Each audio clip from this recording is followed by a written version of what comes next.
Aceh Barat, Haji Ramli MS, menyerahkan bantuan langsung tunai atau BLT yang berasal dari dana desa secara simbolis di Gampung Uleblang, Kecamatan Bubon, dan Gampung Seindrapuri, Kecamatan Johan Pahlawan, Rabu 20 Mei 2020. Dalam penyerahan BLT secara simbolis tersebut, Bupati Aceh Barat, Haji Ramli MS, berharap agar BLT yang diberikan dapat memenuhi kebutuhan pokok masyarakat atau agar dapur berasap selama wabah pandemi COVID-19.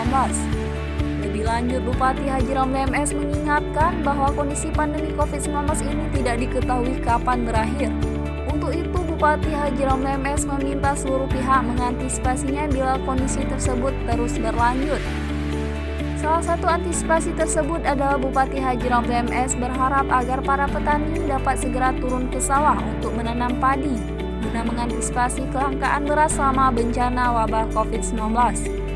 Terakhir, Bupati Haji Ramli MS meminta kepada seluruh masyarakat Aceh Barat berdoa kepada Allah Subhanahu wa Ta'ala agar Aceh Barat dijauhkan dari segala bencana seperti COVID-19 serta diberikan keselamatan dan kemakmuran.